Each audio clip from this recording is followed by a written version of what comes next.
امام ربانی تو عرفان شاہ کے خلاف بیان کر رہے ہیں، اور عرفان شاہ عبارت پیش کر کے آگے گالیاں بھی دے رہا ہے۔ عرفان شاہ ابھی اصل مجددی زندہ ہے، امام ربانی کے وارث زندہ ہیں، تمہیں یہ خیانت نہیں کرنے دیں گے۔ اس نبراس کا نام لیتا تھا عرفان شاہ، اتنی دفعہ دعوت دی کہ پڑھ لے فرماتے غیر نبی کو نبی پر فضیلت دینا کفر ہے۔ اعلی حضرت کے پیش نظر بھی یہ بات تھی، اعلی حضرت فرماتے جزوی فضیلت دینا بھی دین و ایمان کو جلانا ہے، اور ان کا بغض وغیرہ کفر و حرام ہے۔ غور کرو عرفان شاہ، فافہم فتدبر فیہ ما فیہ۔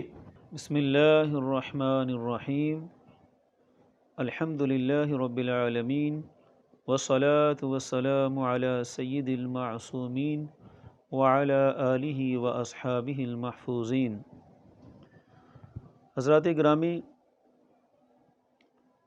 عرفان شاہ پر بریلی شریف سے اس کی 21 خرافات جو اس وقت تک منظر عام پر آ چکی تھیں، ان کے بارے میں مفتیان بریلی نے فتویٰ جاری کیا اور شرعی حکم ان خرافات کا صادر کیا۔ اب یہ مرکز اہل سنت بریلی شریف سے فتویٰ طلب کیا گیا، اور اس سے پہلے اتمام حجت کے لیے علماء برطانیہ نے ایک بھرپور اجلاس کیا، اور اس اجلاس کی کارروائی کو پورے عالم نے دیکھا، اور اسی میں اعلان کیا گیا کہ ہم 1 مہینے کے بعد فتویٰ طلب کریں گے، اور فتویٰ پھر جب صادر ہوگا تو شرعی حکم نافذ ہو جائے گا۔ اس طرح پوری ذمہ داری کے ساتھ اس شخص عرفان شاہ کو اہل سنت کے اعتقاد پر واپس آنے کے لیے بھرپور موقع دیا گیا کہ یہ شخص اہل سنت کے معتقدات پر اگر واپس آنا چاہتا ہے تو بھرپور وقت ہے، اور 1 مہینے کے بعد بھی بڑا وقت دیا گیا۔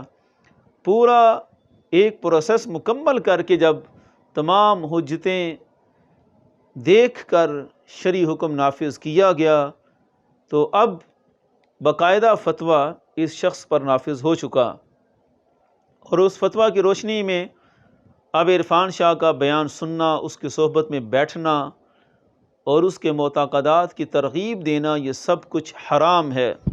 کئی وجوہ سے فتوی کفر ہے، کئی وجوہ سے فتوی رفض ہے، الغرض شرعی حکم ہر لحاظ سے اس شخص پر نافذ ہو چکا۔ اب ہونا تو یہ چاہیے تھا کہ عرفان شاہ توبہ کرتا، جیسا کہ فتویٰ کے آخر میں بھی اسے دعوت دی گئی کہ توبہ کرے، لیکن وہ بھی عرفان شاہ ہے، جھوٹ بولا ہے تو قائم بھی رہو اس پہ ظفر۔ آدمی کو صاحب کردار ہونا چاہیے۔ وہ تو حضرت کہتے ہیں کہ بس جھوٹ بولا ہے تو میں قائم نہ رہوں تو مجھے عرفان شاہ کون کہے۔ افسوس کہ اتنی خرافات کے باوجود، یہ ساری خرافات پر یہ شخص ابھی تک قائم ہے، اور قائم رہنا تو ایک طرف، اب باقاعدہ اپنی ان خرافات پر دلیلیں دینا شروع کر دی ہیں، اور فتویٰ بریلی کا جواب دینے کا جناب نے آغاز کیا ہے۔ اچھی بات ہے، ہم تو بڑی دیر سے کہتے تھے کہ شاہ جی آمنے سامنے بیٹھیں، ڈرتے کیوں ہیں؟ کس بات کا خوف ہے؟ اگر آپ حق پر ہیں، اگر آپ سمجھتے ہیں آپ کی توہین ہے تو لائیں اپنے کسی نمائندے کو، بٹھائیں ہمارے سامنے۔ کتنے کتنے لوگوں نے، اور آپ کی جماعت کے لوگوں نے، آپ کی جو تنظیم آلو صاحب کے نام پر دھوکہ دینے کے لیے آپ نے بنائی ہے، انہی کے نمائندے کہتے رہے کہ سامنے بٹھاتے ہیں، لیکن نہ بیٹھنے کے لیے تیار، نہ بیٹھنے دینے کے لیے کسی کو اجازت دیتے ہیں۔ وجہ کیا ہے؟ کہ شکست نظر آتی ہے، سارا کچھ ہے ہی جھوٹ، پلے ہی کچھ نہیں ہے۔ اس لیے ہمت ہے تو اب بھی دعوت ہے، لائیں کسی کو سامنے۔ آپ تو باتیں کر دیتے ہیں، میں کس کو جواب دوں؟ میری تو کسی نے 2 سٹیں نہیں جلنی، اور اب پتہ لگتا ہے کہ آپ نے کیا کچھ بیان کیا۔ ان باتوں سے کچھ نہیں ہوتا۔ ہمت ہے تو اب بھی ہمارا چیلنج ہے کہ خود آ سکتے ہیں تو خود آئیں، ورنہ چیریٹی اکٹھے کرنے کے لیے جس طرح کہہ دیتے ہیں کہ میرے ہزاروں طالب علم، ہزاروں علماء فاضل ہو چکے ہیں، ان ہزاروں میں سے کسی ایک بلبلے کو پیش تو کریں۔ کون ہے جو آپ کے موقف کو بیان کر سکے؟ اس لیے آپ کے پلے تو کچھ نہیں ہے۔ خیر، ان سارے حالات کے ہوتے ہوئے پھر آپ نے خود ہی ٹھانی کہ میں ہی اپنی عزت بچانے کے لیے کچھ کلام کروں تو عرفان شاہ نے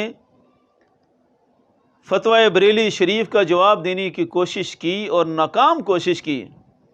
اور اس سے پہلے میں یہ ضرور باور کرا دوں کہ یہ جواب جو ابھی دوبارہ اپلوڈ ہوا ہے عرفان شاہ کے ایک چینل سے، اس سے پہلے یہ 10 دن پہلے عرفان شاہ جواب دے چکا، اور اتنے خوف زدہ ہیں کہ ادھر سے جواب دیا اور فوری چھپا لیا، ویڈیو کو پرائیویٹ کر دیا۔ تو اتنے خوف زدہ ہو کر جواب تو نہیں دیا جاتا، جواب دینا اور چپکے سے چھپ جانا کہ یہ سن نہ سکیں، یہی آپ کی شکست کے لیے کافی ہے۔ آپ کو پتہ ہوتا ہے کہ میں نے جو جواب دیا ہے اس کا فوری جواب آ جانا ہے اور میرے پلے کچھ نہیں ہے۔ اس طرح چھپنے سے بہتر ہے کہ آپ اپنے اہل سنت سے خارج ہونے کا اعلان ہی کر دیں اور خود تسلیم کریں کہ میرا ایک نیا فرقہ ہے، مجھے کوئی نہ پوچھے۔ آپ جس دن یہ کہیں گے میرا ایک نیا فرقہ عرفانیہ ہے، اس دن ہم آپ کا جواب نہیں دیں گے، لیکن آپ کہیں گے اہل سنت کا یہ نظریہ ہے، تو جہاں مرضی چھپتے پھریں، تعاقب ضرور ہوگا۔ اہل سنت آپ کی کوئی جگیر نہیں ہے، اہل سنت مجدد الفسانی اور اعلیٰ حضرت فاضل بریلوی کا نظریہ ہے۔ مختصر یہ جواب دینے کا آغاز کیا ہی ہے، تو ہونا تو یہ چاہیے تھا 1 سے لے کر 21 تک مسلسل جواب دیتے، لیکن عجیب انداز ہے، حضرت ڈائریکٹ ہی 21 نمبر سوال سے شروع ہوئے ہیں۔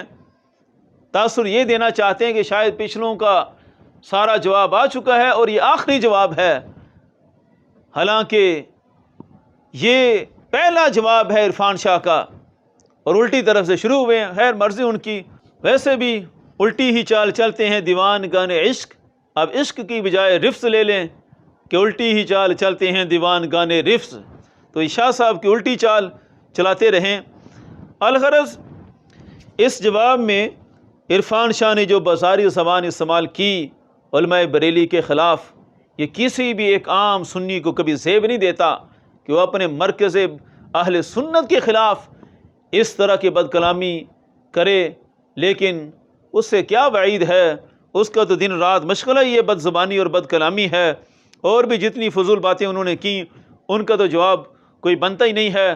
باقی اپنے بیان کو طول دینے کے لیے حضرت نے جو شرف نسب کا ایک طویل سلسلہ شروع کیا، اس پر تو کلام ہی نہیں ہے، وہ تو کوئی محل بحث ہی نہیں ہے کہ سید عالم صلی اللہ علیہ وسلم کا نسب، اس کی جو شرافت ہے، اس کی جو کرامات ہیں، وہ تو ایک مسلمہ حقیقت ہے۔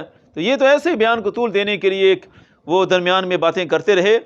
اصل جو عرفان شاہ نے اپنے موقف کو پیش کرنے کے لیے عبارت پیش کی، اس عبارت پر ہم گفتگو کریں گے، اور ہم ایک عرصے سے بیان کر کے آئے ہیں کہ شاہ صاحب حوالے دینے میں بڑی خیانتوں کا ارتکاب کرتے ہیں۔ میرے پچھلے بیان میں بھی مکتوبات کے حوالے سے عرفان شاہ کی خیانتیں سامنے آئیں کہ مکتوبات امام ربانی میں وہ عبارت ہی موجود نہیں ہے جو عرفان شاہ پڑھ رہا ہے، اور پڑھی ہوئی عبارت کا بھی مفہوم اس سے غلط وہ ہم نے تفصیل کے ساتھ بیان کر دیا، حالانکہ وہ سارا مکتوب ہی عرفان شاہ کے منہ پر تمانچہ ہے۔ کاش کہ یہ اسے پڑھے اور عقیدہ اہل سنت کو سمجھے۔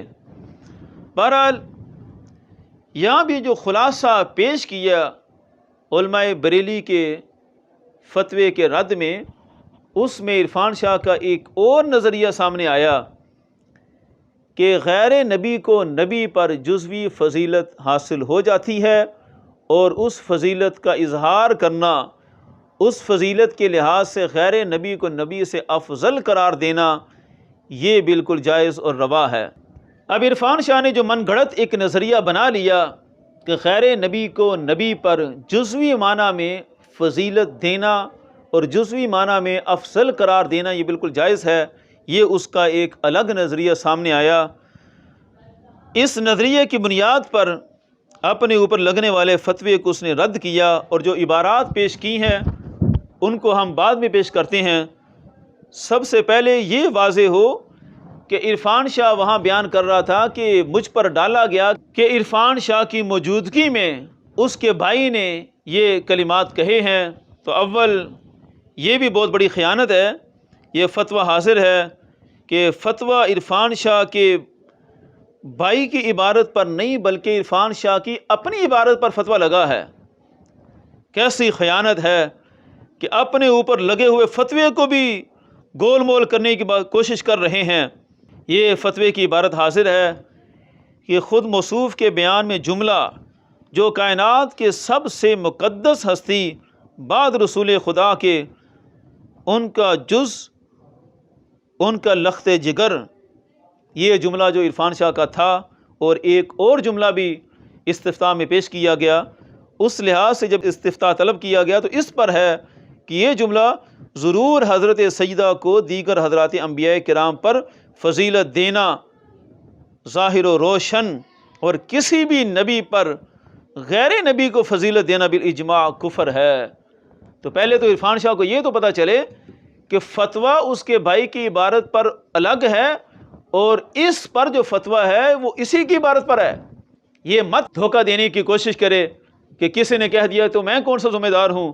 اور اس پر بھی طرفہ یہ ہے کہ عرفان شاہ کہہ رہا تھا کہ میں تو بیٹھا ہی نہیں تھا، حالانکہ اس کے بیان میں جو کلپ چلایا گیا محفوظ شاہ بات کر رہا ہے اور عرفان شاہ اسٹیج پر بیٹھا ہے۔ نبی پاک کے بعد پورے اس نظم کے اندر، پورے اس نظم میں فاطمہ بلند رتبہ ہے۔ یعنی یہ بھی دھوکہ اور جھوٹ در جھوٹ وہاں بولا گیا۔ اب آتے ہیں عرفان شاہ کے استدلال پر کہ کسی غیر نبی کو نبی پر جزوی فضیلت حاصل ہوتی ہے۔ اس کی تحقیق سے پہلے یہ نبراس حاضر ہے۔ سب سے پہلے جس کتاب کے ساتھ ہم عرفان شاہ کے سامنے آئے تھے، اور عرفان شاہ نے کہا تھا میں صبح سے شام تک گالیاں دوں گا اگر دوبارہ کتاب کا نام لیا، تو خیر یہ نبراس دوبارہ پیش ہے۔ اس میں عقیدے کے لحاظ سے یہ سمجھنا ضروری ہے کہ فضیلت کا دار و مدار کس بات پر ہے، افضلیت کی بحث میں کون سی فضیلت پیش نظر ہوتی ہے۔ یہ علامہ عبدالعزیز پرہاڑوی صاحب علیہ رحمہ فرماتے ہیں ذکر المحققون ان فضیلت المبحوث عنها فی الکلام ہی کثرت الثواب، فضیلت کا دار و مدار جو ہے وہ کثرت ثواب پر ہے۔ اسی طرح چند صفحے آگے جا کر اس بحث کو مزید پیش کرتے ہیں، ان ارید بالافضلیہ کثرت الثواب، کہ ایک مراد افضلیت سے ہوتی ہے کثرت ثواب، اور دوسری مراد ہوتی ہے کثرت ما یعدہ ذو العقول من الفضائل۔ یہ دو طرح کا معنی انہوں نے بیان کیا کہ افضلیت میں کون کون سی باتیں پیش نظر ہوتی ہیں۔ ایک بات ذہن میں رہے کہ جب بھی افضلیت کی بات ہوتی ہے تو اس میں مدار تقرب الی اللہ اور کثرت ثواب کی بحث ہوتی ہے۔ یعنی جب بھی مطلق بولا جاتا ہے کہ فلاں ہستی افضل ہے، اس سے مراد یہ ہے کہ عند اللہ اس کا درجہ جو ہے وہ بلند ہے۔ تقرب الی اللہ کا معنی اور کثرت ثواب کا معنی ملحوظ ہوتا ہے، اور جب بھی مطلق بولا جائے تو یہی معنی ملحوظ ہوتا ہے، اور اسی معنی کے لحاظ سے بحث ہوتی ہے، اور اسی پر سارا مدار ہے۔ ایک افضلیت ہوتی ہے یہ تقرب الی اللہ اور کثرت ثواب، اور ایک فضیلت وہ ہے جس کو عام عقل مند خرد مند لوگ، ذوی العقول لوگ بیان کریں کہ یہ ایک خصوصیت ہے، اور اس خصوصیت کے لحاظ سے یہ خصوصیت فلاں ہستی میں زیادہ پائی جاتی ہے، تو یہ ذوی العقول کے لحاظ سے خصوصیت کی بات ہوتی ہے۔ تو اب دو طرح کے معنی سامنے آئے، اور اعلیٰ حضرت کا اگر مقدمہ پڑھا ہوتا مطلع القمرین کے اندر، اعلیٰ حضرت نے بھی ساری بحث اسی پر رکھی کہ افضلیت کا مدار تقرب الی اللہ اور کثرت ثواب پر ہے۔ افضلیت میں خصائص ذوی العقول پیش نظر نہیں ہوتے کہ ایک خصلت جس کو ذوی العقول سمجھتے ہیں کہ یہ بڑی کمال کی ہے، اس کا ذو کمال ہونا وہ الگ بحث ہے، لیکن اس فضیلت جزئی پر افضلیت کا دار و مدار نہیں ہو سکتا۔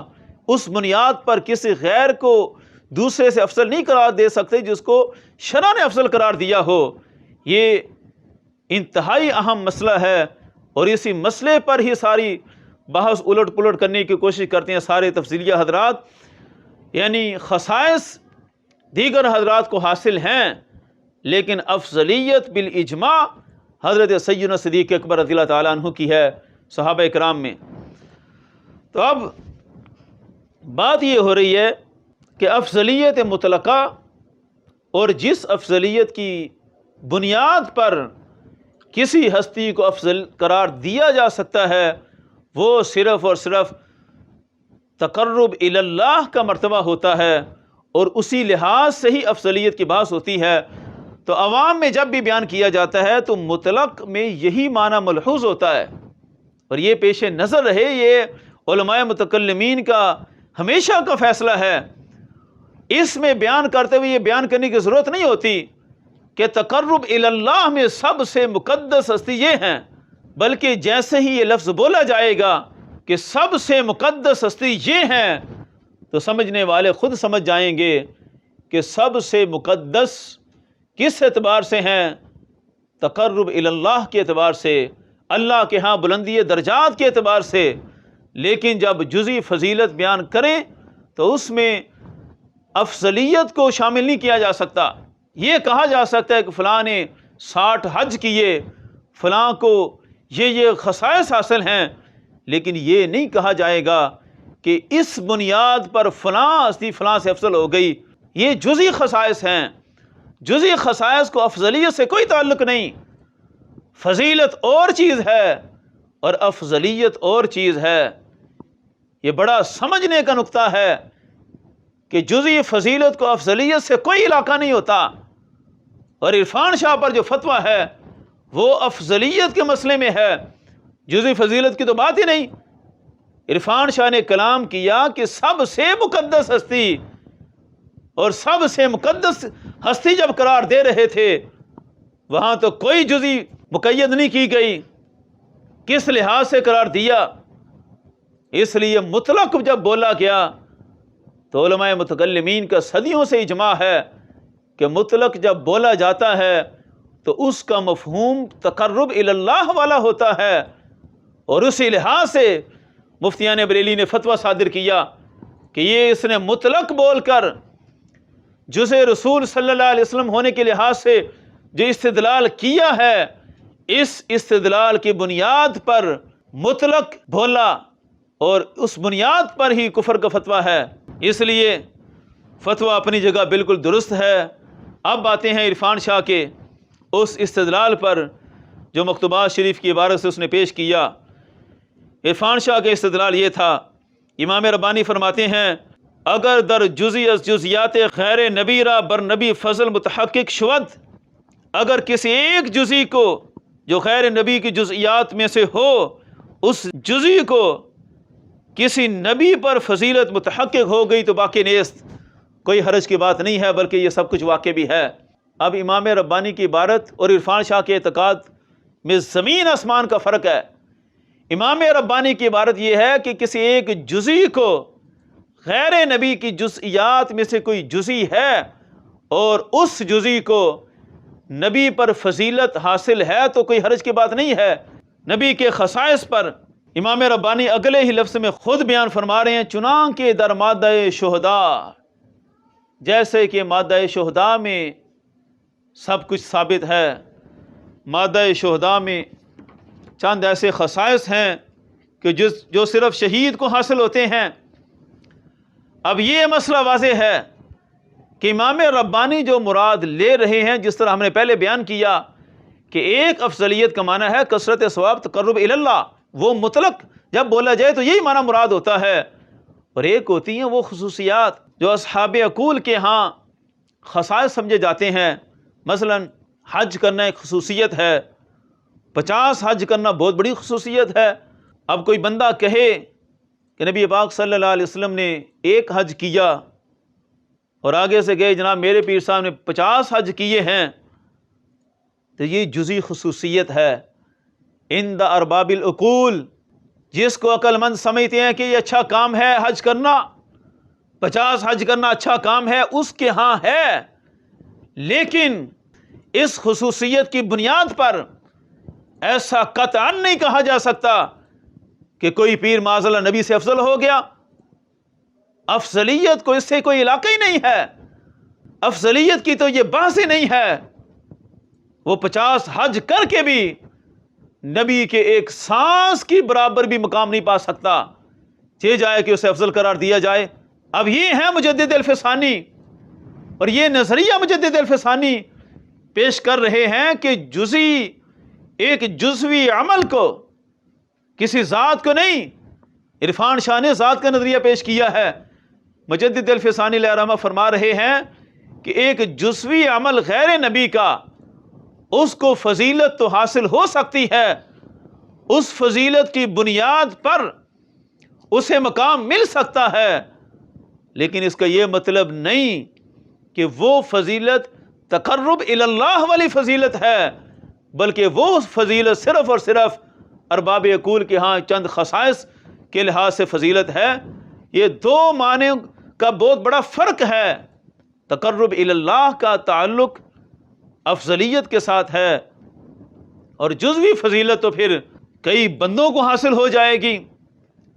ہر زمانے میں ہزاروں نکل آئیں گے، کیا ہزاروں کا دعویٰ مانا جائے گا؟ وہ کہیں کہ ہم معاذ اللہ افضل ہیں نبی سے، بعد میں تعبیر کریں کہ ہماری مراد یہ تھی کہ ہم نے حج زیادہ کیے ہیں۔ استغفر اللہ، یہ تو تماشا ہے۔ افضلیت کا قول کرتے وقت کبھی بھی جزوی خصائص کو پیش نظر نہیں رکھا جاتا۔ امام ربانی نے مثال سے واضح کیا، تفصیل میں نے نبراس سے پیش کر دی کہ انہوں نے دو معنی پیش کیے، اعلی حضرت نے بھی یہی معنی کا خلاصہ پیش کیا، اور امام ربانی نے اصطلاحات کو اپنے ایک لفظ میں بیان کر دیا کہ یہ جو جزوی فضیلت حاصل ہوتی ہے چنانکہ در مادہ شہداء، جیسے کہ شہداء کے مادہ میں ہے، اور شہداء کے مادہ کے لحاظ سے جو ان کو شہید ہونے کی خصوصیت حاصل ہے وہ چند انبیاء کو نہیں حاصل۔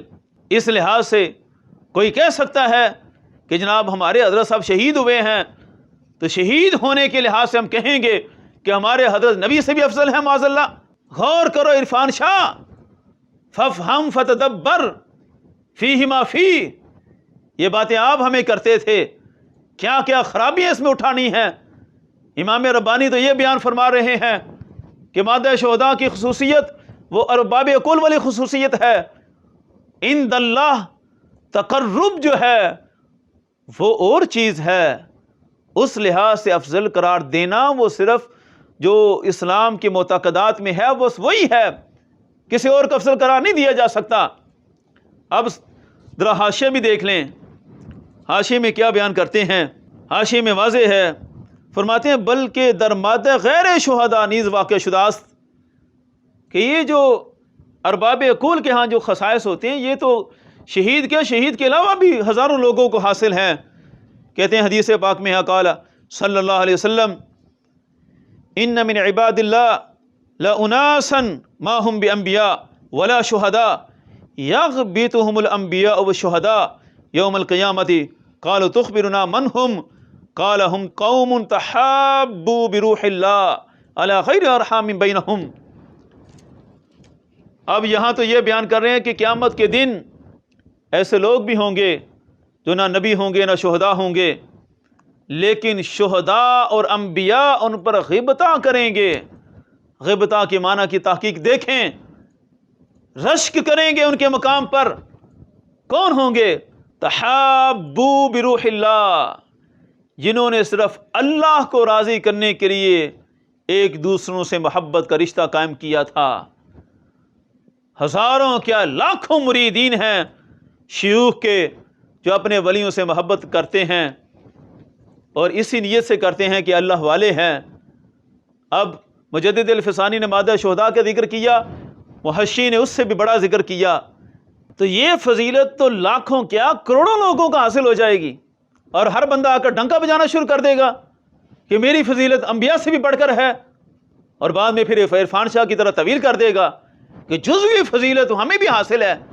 استغفر اللہ، کیا کیا تماشے لگانا چاہتا ہے عرفان شاہ؟ کوئی خدا کا خوف ہونا چاہیے۔ جس عبارت کا سہارا لیا اس عبارت پر تو پھر ہر بندہ ہی جو ہے وہ کہے گا کہ میری بھی ایک جزوی فضیلت ہے۔ اور مجدد الفسانی کیا بیان فرما رہے تھے، اللہ اکبر۔ اس مکتوب کو جب پیش کرنا تھا تو ذرا اس کی حقیقت کو بھی سارا سمجھنا تھا۔ مجدد الفسانی علیہ رحمہ پر بھی الزام لگا گستاخی و بے ادبی کا، تاریخ کا پتہ ہونا چاہیے، اور الزام لگانے والے بھی اس وقت کے دین کو بگاڑ رہے تھے، ابو الفضل فیضی اور اس کا ابا شیخ مبارک، یہ بھی 1000 سال کا دین بدل رہے تھے، اور افسوس کہ عرفان شاہ بھی 14 صدیوں کا دین بدلنا چاہتا ہے۔ یہ بھی بدل کر اپنی واردات کر رہے تھے۔ مجدد الفسانی علیہ رحمہ آواز اٹھا رہے تھے۔ حضرت مجدد الفسانی پر شیخ مبارک نے الزام لگایا کہ یہ بڑے دعاوی کرتے ہیں اور اپنی روحانی مقامات میں کہتے ہیں کہ میرا مرتبہ صدیق اکبر رضی اللہ تعالیٰ عنہ سے بھی افضل ہے۔ یہ الزامات تھے۔ مجدد الفسانی پر بھی گستاخی کا فتویٰ لگا۔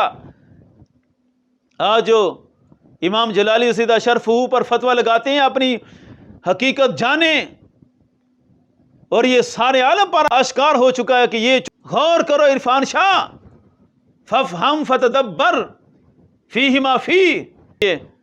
آج یہی ابو الفضل اور فیضی کی سنت کو ادا کر رہے ہیں، اس کی روایات کو باقی رکھے ہوئے ہیں، اور ہم ہیں کہ یہ سارے فتوے لے کر ہمارے امام ربانی مجدد الفسانی کی سنت ادا کر رہے ہیں۔ امام ربانی کو بھی ایسے فتووں کی بنیاد پر جیل میں جانا پڑا۔ آج ہمارے امام کو بھی جیل کی سلاخوں کے پیچھے وہ سنت مجددی ادا کرنا پڑی۔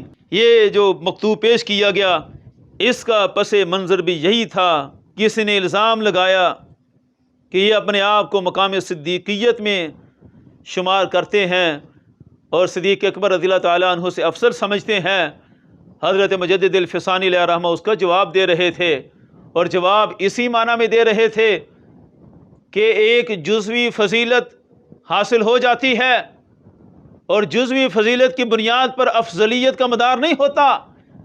فرماتے تھے میرا مقام صدیقیت میں وہ سیر اللہ کے مرتبے طے کرتے ہوئے پہنچنا ویسے ہی تھا جس طرح خادمان آتے ہیں، جھاڑو دے کر صفائی کر کے چلے جاتے ہیں، ان کی حیثیت وہ نہیں ہوتی۔ اس پر آپ کہتے تھے یہ جزوی فضل حاصل ہو جاتا ہے، اور یہ تو فرماتے عام شہداء کو حاصل ہو جاتا ہے، لیکن اس بنیاد پر یہ نہیں کہا جا سکتا کہ یہ افضل ہو گئے۔ پورے مکتوبات سامنے ہیں، عرفان شاہ میں دم خم ہے، تو امام ربانی کا ایک جملہ نکال کر دکھائے کہ امام ربانی نے افضل ہونے کا قول کیا ہو۔ افضل آپ کبھی نہیں مانتے تھے، یہ ضرور کہتے تھے کہ یہ خصائص عند ارباب العقول ہیں، یعنی اصحاب عقول کے ہاں جو خصوصیات ہوتی ہیں وہ کسی غیر نبی کو حاصل تو ہو سکتی ہیں، جس طرح کہ مادہ شہداء میں شہید کو فضیلت ہے، لیکن یہ نہیں ہے کہ اس کو افضل سمجھا جائے۔ امام ربانی فرماتے تھے جس طرح شہید کو افضل نہیں سمجھا جا سکتا، اسی طرح فرمایا مجھ پر جو الزام لگے ہیں کہ میں نے مقام صدیقیت کی سیر اللہ میں جو اپنی سیروں کو ذکر کیا، الزام ہے کہ اس بنیاد پر میں افضل سمجھتا ہوں۔ آپ رد کر رہے تھے کہ جس طرح شہداء شہید ہونے کی خصوصیت کے باوجود افضل نہیں ہے، اسی طرح کوئی اور بھی ایسے خصائص پانے کے باوجود افضل نہیں ہو سکتا۔ امام ربانی تو عرفان شاہ کے خلاف بیان کر رہے ہیں، اور عرفان شاہ عبارت پیش کر کے آگے گالیاں بھی دے رہا ہے، کہاں ہے نالائق مجددی معاذ اللہ، اور اتنا برا انداز ہے عرفان شاہ کا۔ عرفان شاہ ابھی اصل مجددی زندہ ہے، امام ربانی کے وارث زندہ ہیں، تمہیں یہ خیانت نہیں کرنے دیں گے۔ امام ربانی نے واضح کیا کہ جس طرح شہداء افضل نہیں ہے، اس طرح کوئی اور بھی ان مقامات کو پا کر بھی افضل نہیں ہو سکتا۔ امام ربانی تو نفی کر رہے ہیں، اور تم پر جو فتویٰ ہے عبارت میں وہ اس عبارت پر ہے۔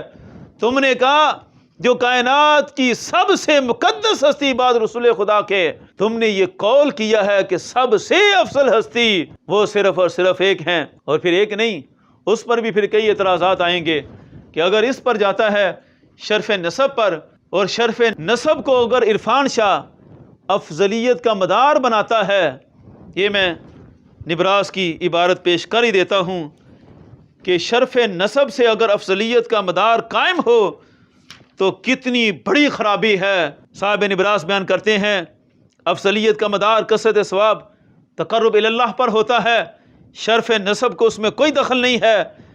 وَإِلَّا لَازِمًا يَكُونَ وَلَدُ النَّبِيِّ أَفْضَلُ مِنَ النَّبِيِّ الَّذِي لَيْسَ أَبُوهُ نَبِيًّا۔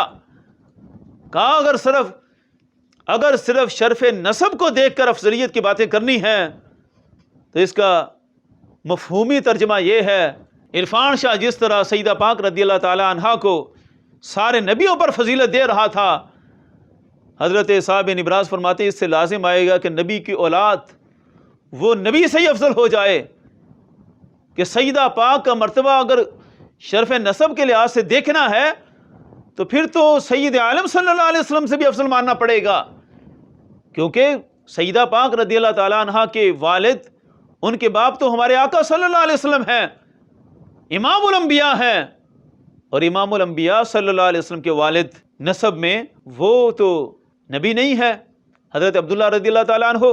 کہاں تک بات بگڑ جاتی ہے، کاش کے کتابیں پڑھی ہوتی، یہ ساری باتیں ہمارے مشائخ بیان کر کے گئے۔ اس نبراس کا نام لیتا تھا عرفان شاہ، اتنی دفعہ دعویٰ دی کہ پڑھ لے، پڑھنا ہے نہیں، اور اگر گالیاں دینی ہیں تو یہ اتنی بڑی خرابی ہے کہ نسبی فضیلت میں اگر افضلیت کو دخل ہے تو پھر تو سیدہ پاک کا مرتبہ سید عالم صلی اللہ علیہ وسلم سے بڑھ جانا چاہیے۔ اسی طرح سیدنا یوسف علیہ السلام 4 پشتیں ان کی نبی ہیں، شرف نسب پھر ان کا سب سے بڑھ جانا چاہیے۔ ان ساری باتوں کو ہمارے علماء رد کر کے گئے۔ اب دیکھیں بڑی صراحت کے ساتھ اعلیٰ حضرت کا فتویٰ اسی مسئلے پر، جو مجدد الفسانی نے بیان کیا کہ مادہ شہداء میں وہ خصوصیت ہے شہید کو کہ جو کسی اور کو حاصل نہیں، لیکن اس کا مفہوم یہ ہے کہ جب شہداء کو بھی افضل نہیں کہا جا سکتا تو کسی اور کو بھی افضل قرار نہیں دیا جا سکتا۔ اعلیٰ حضرت سے یہی مسئلہ پوچھا گیا، یہ فتاوی رضویہ جلد نمبر 14 صفحہ نمبر 639 پہ ہے۔ عرض یہ ہے کہ ایک آدمی نے وعظ میں کہا شہید کو نبی پر 5 درجے زیادہ فضیلت ہے۔ اب یہ ہے ہمارے مجددین کا کمال، کتنی فکری مطابقت ہے امام ربانی مجدد الفسانی اور اعلیٰ حضرت کے کلام میں۔ امام ربانی نے بھی مادہ شہداء کا ذکر کیا، اور اتفاق سے اعلیٰ حضرت سے بھی شہید کے بارے میں پوچھا گیا کہ کوئی واعظ ہے وہ کہتا ہے کہ شہید کو نبی پر بھی 5 درجے حاصل ہیں، تو کیا اس کے بارے میں اعتقاد رکھا جائے؟ اعلیٰ حضرت جواب دیتے ہیں، اگلے صفحے پر جواب یہ پیش خدمت ہے، فرماتے ہیں غیر نبی کو نبی پر فضیلت دینا کفر ہے۔ اعلیٰ حضرت کے پیش نظر بھی یہ بات تھی کہ وہ بات جو شہید کی کر رہا ہے اس سے مراد کیا لیتا ہوگا۔ اعلیٰ حضرت فرماتے ہیں کہ اس بنیاد پر جو اس نے قول کیا ہے اور مراد بعد میں ظاہر کرتا ہے اور مطلق کہتا ہے کہ شہید کو نبی پر 5 درجے سے فضیلت حاصل ہے، فرمایا کفر ہے۔ اب آئے عرفان شاہ اپنی عبارت پر، کائنات کی سب سے مقدس ہستی یہ اس کا قول ہے، بعد رسول خدا کے، آگے پیچھے سیاق و سباق کے اعتبار سے پوری عبارت فقہاء نے دیکھی ہے، مفتیان بریلی نے ساری عبارت کا جائزہ لے کر شریف فتویٰ صادر کیا ہے، کیونکہ اس نے مدار بنایا جزویت کو، جن کا کل افضل ان کا جز بھی افضل ہے، تو اس بنیاد پر تو پھر سیدہ پاک کا مرتبہ عرفان شاہ نے ثابت کیا تمام انبیاء پر، اس لیے مطلق بول کر اس نے وہی جرت کی جو جرت اس واعظ نے کی جس کا فتویٰ طلب کیا گیا اعلیٰ حضرت سے۔ اعلیٰ حضرت فرماتے ہیں کہ غیر نبی کو نبی پر فضیلت دینا کفر ہے، اور مزید فرماتے ہیں اگر جزئی فضیلت مراد ہو تو یہ بے ادبی، بد زبانی اور مسلمانوں کی بدخواہی اور دین و ایمان کو جلانا ہے، اور حد سے تجاوز کرنا ظلم ہے، کہ اگر فضیلت جزئی کا قائل ہے تو فضیلت جزئی وہی ہوگی عند ارباب العقول جو خصوصیت ہے کہ وہ حاصل ہے کسی غیر نبی کو، جس طرح کہ شہید کو شہید ہونے کی خصوصیت حاصل ہے، تو یہ بھی فرمایا کہ ظلم ہے، بد زبانی ہے، بے ادبی ہے، دین و ایمان کو جلانا ہے۔ کیوں یہ سارا کچھ ہے؟ فضیلت اسے حاصل ہے۔ فرمایا وہ مطلق بول رہا ہے، اور مطلق بول کر عوام کو یہ پڑھا رہا ہے۔ یہ ہے فتوے کی ساری حیثیت کہ مطلق بول کر جو عوام کے دلوں میں بٹھایا گیا وہ کفر ہے، اور خود اس نے جو جزئی فضیلت متعین کر دی شرع کا دستور ہے۔